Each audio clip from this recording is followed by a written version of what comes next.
ಆರೋಪ ಮಾಡ್ಯಾರ. ಸುಳ್ಳು ಆರೋಪ ಏನಪ್ಪ ಅಂತಂದರೆ, ನಮ್ಮ ಈ ಗೊಲ್ಲರ ಸಮಾಜದ ಜಾಗನ ಮನಗೂಳಿ ಮನೆತನದವರು ಕಬಳಿಕೆ ಮಾಡ್ಯಾರ ಅಂತ ಹೇಳ್ಯಾರ. ಮನಗೂಳಿ ಮನೆತನದವರು ನಮ್ಮ ಯಾವುದೇ ಜಾಗವನ್ನು ಕಬಳಿಕೆ ಮಾಡಿಲ್ಲ. ಅವರು ಈಗೇನು ಕಬಳಿಕೆ ಮಾಡಿದಂಥ ಆರೋಪ ಮಾಡಿದ್ದು ಸುಳ್ಳೈತಿ. ನಮ್ಮ ಇಡೀ ಸಮಾಜದ ಪರವಾಗಿ ನಾವು ಒಬ್ಬ ಸಮಾಜದ ಮುಖಂಡನಾಗಿ ಸಮಾಜದ ಅಭಿವೃದ್ಧಿ ಬಯಸುವ ಒಬ್ಬ ಸೇವಕನಾಗಿ ಅವರ ಹೇಳಿಕೆಯನ್ನು ಖಂಡಿಸ್ತಾ ಇದ್ದೀನಿ ಇವತ್ತು.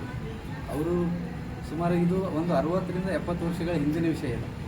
ಈ ವಿಷಯನ ಪದೇ ಪದೇ ಕೆದಕ್ತಾ ಇರೋದು ವಿಷಾದನೀಯ ಅಂತ ಹೇಳ್ಬೋದು. ಯಾಕಂದರೆ ಅದು ಬಹಳಷ್ಟು ಹಿಂದಿನ ವಿಷಯ ಇತ್ತದು ಅಲ್ಲ. ಆ ವಿಷಯನ ಈಗ ರಾಜಕೀಯವಾಗಿ ಬಳಸ್ಕೊಳ್ಳಿಕ್ಕೆ ಅದನ್ನು ಪದೇ ಪದೇ ಕೆದಕ್ತಾ ಇದ್ದಾರೆ. ಈ ಥರ ಅವ್ರು ಮಾಡ್ತಿರೋದು ಸರಿ ಅಲ್ಲ ಅಂತ ಹೇಳ್ತೀವಿ ನಾವು. ಯಾಕಂದರೆ ನಾವು ಅವರಿಗೆ ಯಾವುದೇ ರೀತಿಯಾದ ಮನವಿಯಾಗಿ ಕೊಟ್ಟಿಲ್ಲ, ಏನೂ ಕೊಟ್ಟಿಲ್ಲ. ಇದು ನಮ್ಮ ಸಮಾಜದ ಜಾಗವನ್ನು ಅವ್ರು ಕಬಳಿಕೆ ಮಾಡ್ಯಾರ, ಇದ್ರ ಬಗ್ಗೆ ಧ್ವನಿ ಎತ್ತಿರಿ ಅಂತ ಹೇಳಿಲ್ಲ, ಏನೂ ಹೇಳಿಲ್ಲ. ಸುಮ್ಮನೆ ಅದನ್ನು ಮಾತಾಡ್ತಾ ಇದ್ದಾರೆ. ಅದು ಮಾತಾಡ್ತಾ ಇದ್ದಾರೆ ಅಂದರೆ ಏನು ಉದ್ದೇಶ ಅಂತ ಗೊತ್ತಾಗ್ತಿಲ್ಲ ನಮಗೆ.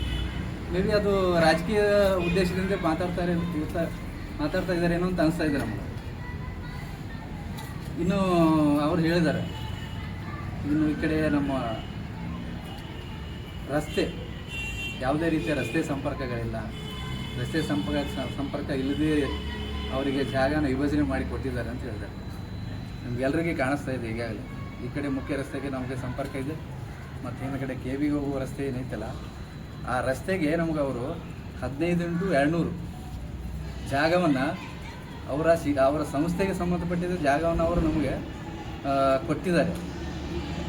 ಆ ದಿನಮಾನಗಳಲ್ಲಿ ನಮ್ಮ ಹಿರಿಯರು ಸಂಸ್ಥೆಯ ಡೈರೆಕ್ಟರ್ಗಳು ಮತ್ತು ಸದಸ್ಯರ ಜೊತೆ ಮತ್ತು ಇನ್ನಿತರ ಅಧ್ಯಕ್ಷರು, ಆ ಸಂಸ್ಥೆ ಸಂಬಂಧಪಟ್ಟ ಎಲ್ಲ ಸದಸ್ಯರ ಜೊತೆ ಮಾತಾಡಿಕೊಂಡಾಗ 15x200 ಜಾಗವನ್ನು ನಮ್ಮ ಸಮಾಜದ ಸಂಪರ್ಕಕ್ಕಾಗಿ ಕೊಟ್ಟಿದ್ದಾರೆ ಜಾಗ.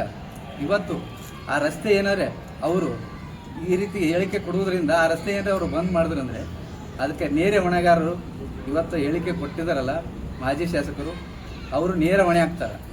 ಇದನ್ನು ನಮ್ಮ ಇಡೀ ಸಮಾಜ ಖಂಡಿಸ್ತಾ ಇದೆ.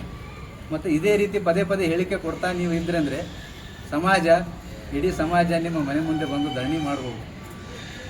ಈ ರೀತಿ ನೀವು ಪದೇ ಪದೇ ಮಾತನಾಡಿದಿರಿ. ಇನ್ನೂ ಕೆಲವೊಂದು ವಿಷಯಗಳನ್ನು ಹೇಳಿದ್ದಾರೆ. ಏನಪ್ಪ ಅಂತಂದರೆ, ಮನಗೂಳಿ ಮನೆತನ ಮತ್ತು ಗೊಲ್ಲರ ಸಮಾಜಕ್ಕೆ ಒಂದು ಜಾಗದ ತಕರಾರಿದೆ ಅಂತ.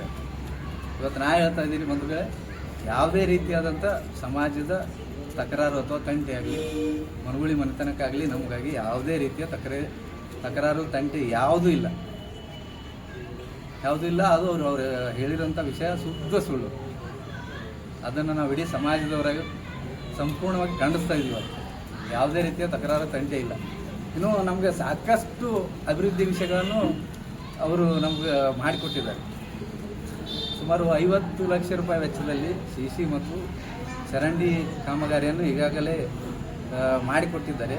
ಟೆಂಡರ್ ಹಂತದಲ್ಲಿದೆ. ಇನ್ನೇನು ಕೆಲಸ ಕೂಡ ಕೆಲವೇ ದಿನಗಳಲ್ಲಿ ಕೆಲಸ ಕೂಡ ಶುರುವಾಗ್ತಾ ಇದೆ. ಇನ್ನು ನಮ್ಮ ಯಲ್ಲಮ್ಮದೇವಿ ದೇವಸ್ಥಾನಕ್ಕೆ ಕೂಡ 10 ಲಕ್ಷ ರೂಪಾಯಿ ಅನುದಾನವನ್ನು ಕೊಟ್ಟಿದ್ದಾರೆ.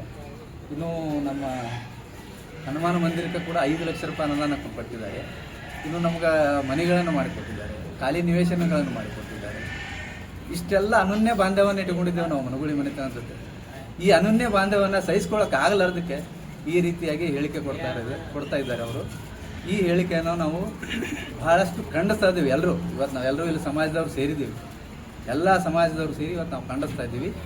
ಇನ್ನು ಯಾವುದೇ ರೀತಿಯಾದ ತಕರಾರು ತಂಟೆಗಳು ನಮಗಾಗಲಿ ಮನಗೂಳಿ ಮನೆತನಕ್ಕಾಗಲಿ ಇಲ್ಲ. ಅವ್ರು ಹೇಳ್ತಾ ಇರೋದು ಸುಳ್ಳು. ಅಂದ್ರೆ ನಿಮ್ಮ ಪ್ರಕಾರ ಇವತ್ತು ಅವ್ರು ಹೇಳಿದ್ದು ಸತ್ಯಕ್ಕೆ ದೂರ ಇರುವಂಥ ವಿಷಯ. ಮಾಜಿ ಶಾಸಕರಂದ್ರೆ ಯಾರು? ಮಾಜಿ ಶಾಸಕರಾದಂಥ ರಮೇಶ್ ಅವ್ರು ಏನು ಹೇಳಿದ್ರೆ